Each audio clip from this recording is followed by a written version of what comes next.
ওয়াজিব না সুন্নাত? দেখুন আল্লাহ পাক পবিত্র কোরআনে বলেছেন ফাসল্লি লি রব্বিকা ওয়ানহার। আপনি আবার প্রভুর সন্তুষ্টির জন্য সালাত আদায় করুন এবং কোরবানি করুন।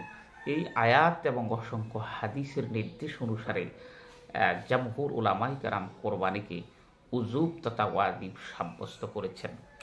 ওয়াজিব হওয়া সত্ত্বেও কোরবানি না করলে কি গুনাহ হবে?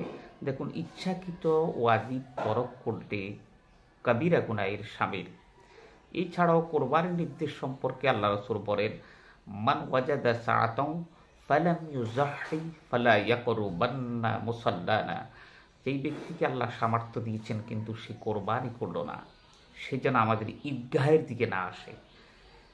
এরপরের প্রশ্ন, কোরবানির উদ্দেশ্য কী?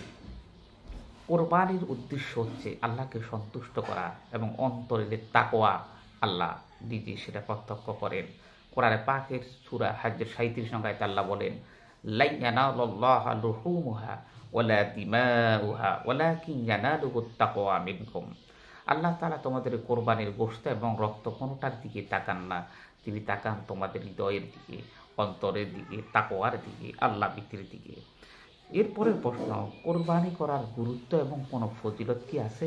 অবশ্যই হাদিস পাকে কোরবানি করার অসংখ্য ফজিলত আসছে। তার মধ্যে একটা হচ্ছে যে কোরবানির ঈদের দিন আল্লাহর কাছে সবচাইতে প্রিয় হচ্ছে পশুর গলায় ছুরি চালিয়ে কোরবানি করা। আল্লাহ রাসূল বলেন, পশুর গায়ে যতটি পশম আছে ওই পশমের বিনিময়ে বান্দাকে আল্লাহ রাব্বুল আলামিন সওয়াব দান করবেন। এরপরের প্রশ্ন, কোরবানি আমাদেরকে কি শিক্ষা দেয়? দেখুন, কোরবানি আমাদেরকে শিক্ষা দেয় সর্বোচ্চ ত্যাগের মহিমায় উজ্জীবিত হয়ে অন্তরের পশুত্বকে কোরবানি করা। ইব্রাহিম খলিলুল্লাহ আলাইহিস সালাম আল্লাহর নির্দেশে নিজ সন্তানের গলায় ছুরি চালিয়ে আনুগত্য প্রকাশ করেছেন।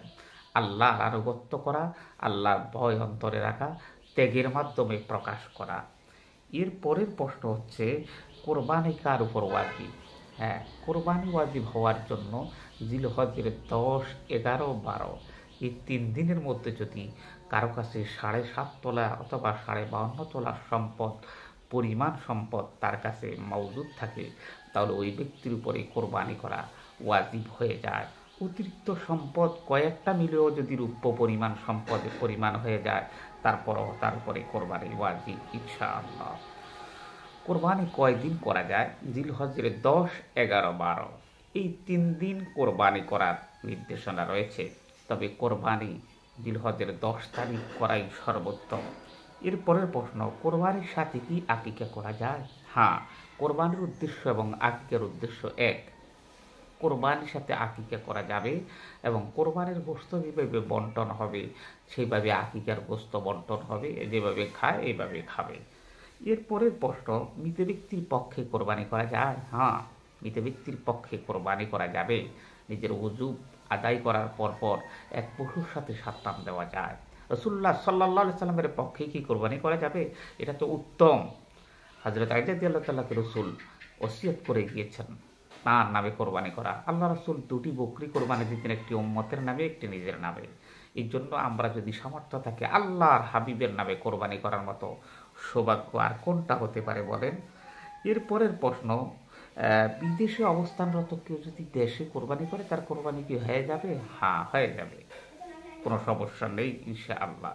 এরপরের প্রশ্ন, হাজিরা যখন মক্কা শরীফে যাবে সেখানে কোরবানি করে দেশেও কি কোরবানি করতে হবে? না, করতে হবে না, ওখানে কোরবানি করলেই সেটা আদায় হয়ে যাবে। এরপরের প্রশ্ন, কোরবানি পশুর সাথে সেলফি তুলে ফেসবুকে দেওয়া এটা কি ঠিক? দেখুন, ইবাদত কবুল হওয়ার জন্য অন্তরের তাকওয়াই হচ্ছে আল্লাহর কাছে গ্রহণীয়। কোনো কিছু যদি মানুষকে দেখানো হয় সেটা রিয়া তথা লৌকিকতা, আর লৌকিকতা ছোট শিরকের অন্তর্ভুক্ত। এই জন্য আল্লাহর জন্য সন্তুষ্টির জন্য কোরবানি করব, সেটা ফেসবুকে দেওয়ার দরকার কি এবং সেলফি তোলার দরকার কি? আল্লাহ আমাদেরকে ক্ষমা করুন।